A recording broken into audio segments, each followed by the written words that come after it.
Hello everyone and welcome back to my channel. This is Glossy Philosophy. My name is Jansen Bidman and today you are tuned in for a little bit of a different but really fun makeup tutorial. Today we are going to take our daytime look and whatever that looks like at the end of the day and transform it into a party ready look very easy and very quickly. Make sure you give this video a thumbs up, subscribe, and stay tuned. So this is what my makeup usually looks like by the end of the day. After the kids have gone to sleep, I have a little bit of smudging under here just from laughing and things that happen right before bedtime. So the best thing to do to kind of reinvigorate the makeup and just your skin in general is to use some kind of a hydrating mist, either from Eldridge. This one is from Biosense. Pixie has a lot of great options as well. And just start cleaning up what is on your face. Also, again, make sure that your hands are clean. So make sure that you've taken just a moment to wash your hands before you start touching your face, because you don't want to get any bacteria anywhere on your product or on your face. So we will start with a spray first. Just a light misting, basically to, if there's any powder residue left on the skin, just to kind of melt that back into the skin. And then I'm going to take my duo fiber and I'm just going to start to clean up underneath the eye.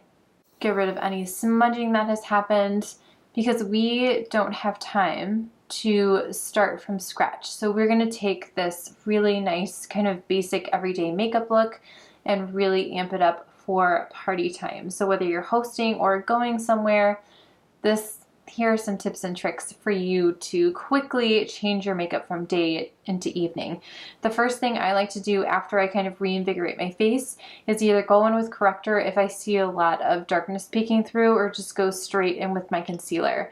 Sometimes I feel like just adding a little fresh coat of concealer is really all I need. And I'll even bring that down the center of my nose, because my nose foundation will wear off, and a little bit on my chin as well. So again, we are just going to go really, really light layers, because we do already have makeup on the skin. We don't want it to gunk up. We want it to just nicely sit on the skin. And then I'm going to start to think, okay, where am I going? What feature do I want to pop? Again, because you probably don't have a ton of time to start from scratch. You are just kind of rebuilding what you did and amping it up just a little bit. If I am going somewhere where the main focus is eating, then I'm going to focus on the eyes. If the main focus is conversation, or I'm going to a concert, then I can pop the lips, which is what we are going to do. So this tutorial is based on a look that Marag Ross did for Cate Blanchett in Cinderella. And if you haven't seen her makeup and her costuming in that movie, you should, because it is phenomenal. Of course, Marag Ross is a genius, and she did a phenomenal job of taking us back kind of to the 50s with Cate Blanchett's character, and it's just works so well.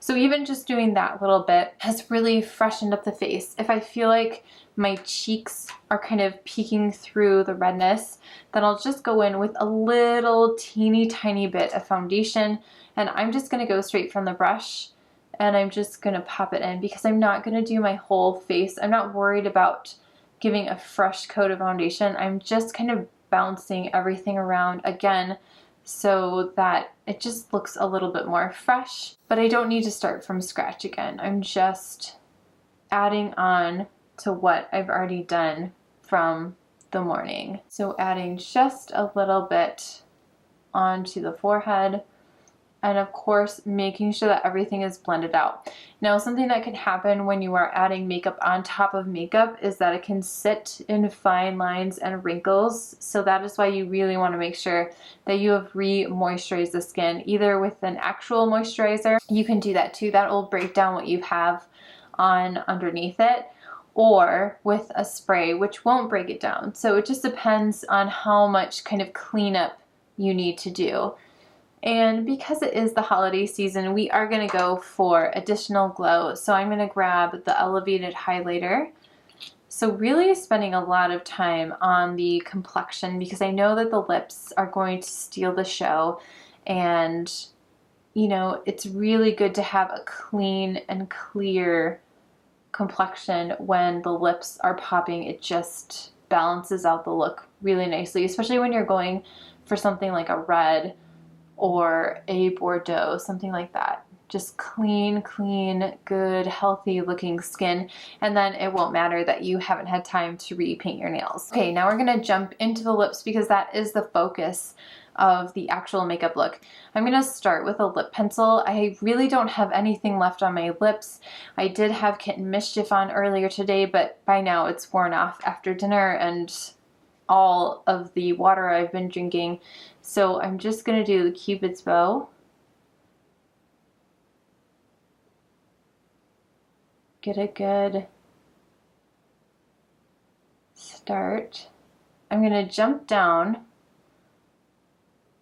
to the bottom lip.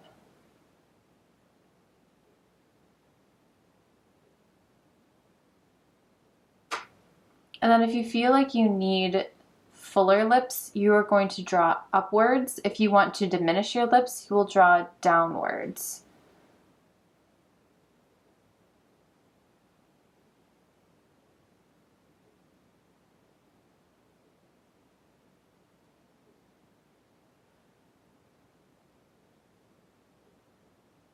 So you can see that I did both of those actions just to balance out the lips, and it totally depends on what feels most comfortable for you. And now I'm going to fill in everything so I almost have a stain going on underneath my lipstick and lip gloss.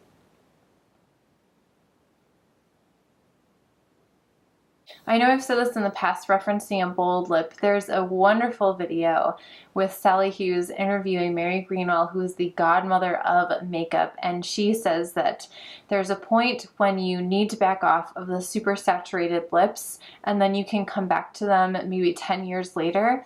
She also states that a too perfect statement lip, especially a red lip, is just, it's overdone. So I always make sure that it's just not quite completely perfect. If I was doing a catalog shoot or something for photography, then I would spend a little bit more time, but in just day to day, it feels more authentic. It feels more real than a perfectly drawn lip, and I don't feel like I'm really fussing with it while I'm out. I don't want to think about my lipstick as I'm out and about. That's just not for me. So now I'm going to go in with Palazzo. And then I'm going to finish off with a third coat and using Cinnabar. So all of these different hues of reds and deep pinks. My lip pencil looks red in the pencil, but it's actually really deep pink. It's called Duchess. Palazzo is a straight up red, and then Cinnabar has a little bit of that kind of brown red mixed in, and I think this creates just a great red lip. Mary Greenwell also says that when you do a statement lip, it's really important to just work that into your lips, and then you can do your blotting and just kind of see how it wears as you're doing the rest of your makeup. So we are going to work it into our lips. And then we are going to lick our top teeth. Pinky, pull through. That could have been on your teeth. So you always want to do that trick. That is from, I can't remember, another movie makeup artist, but it's a great, great one. So this is a little bit of a fuller lip, which is what happens when you start to work that red lip into your actual lip muscle. I'm just going to let it sit there for a moment. I'm going to touch up my complexion one more time just by using fingers and picking up any excess that has started to settle into those fine lines and wrinkles. And then I'm just going to pop my eyes just a touch, because again, at this point, we probably need to be going. So I'm just going to do a quick pat. As you know, we haven't done any powder yet, but the face, the complexion is looking really nice and bright, and it's going really nicely with this lip. I don't have time to touch my brows, and that's totally fine. So I'm going to set with a little bit of powder just to make sure that everything stays in place. And you could stop with an eye look like this, where there's just a few colors on the lid, you're nice and defined, a little bit bright, or you could amp it up with something like the Bobbi Brown Moonstone, or you could even go in with a liquid eyeshadow like a Liquid Lurex from Lisa Eldridge. This one is an Emily. That's what we're gonna do. We're just gonna amp it up a little bit with both of these guys. Throw on a little bit of bronzer and we are ready to go. So just right on top of my eyeshadow, not messing with my liner. I'm gonna take that all the way to the socket, but it just adds a little bit more dimension. If I look down, you can see it has just a little bit more shimmer. And then I'm gonna take my finger, go into Moonstone, because it's holiday time, and just tap that right on top of Emily. And that gives a really nice little extra dimension, almost like a topper. If you wet Moonstone, it is even brighter and it has less space in between the pigments. So this is a really, really great look. I'm happy with this. So now I'm just gonna go in with a little bit of bronzer and we are out the door. Contour bronzing the face, so under the cheekbones and then onto the cheekbone, along my hairline. Because it's evening, you can go a little bit heavier if you want to. The lighting is going to be a little bit softer, which means you can go a little bit more with your makeup. And that is the tutorial. Thank you guys so much for watching this tutorial on taking something that you have been wearing and transforming it into an evening festivity look or a date night, anything like that, where you've been wearing your makeup for a while and you just need a quick turnaround, a little pick-me-up to take you into evening. I hope you all have a wonderful festive holiday season. This is coming out right before Christmas. This would be a great Christmas look, especially for those evening festivities and gatherings that you have. And I have one more makeup tutorial for the year of 2023 that is going to be really, really fun next week. So make sure you are subscribed, hit the thumbs up, and I will see you very soon. Bye.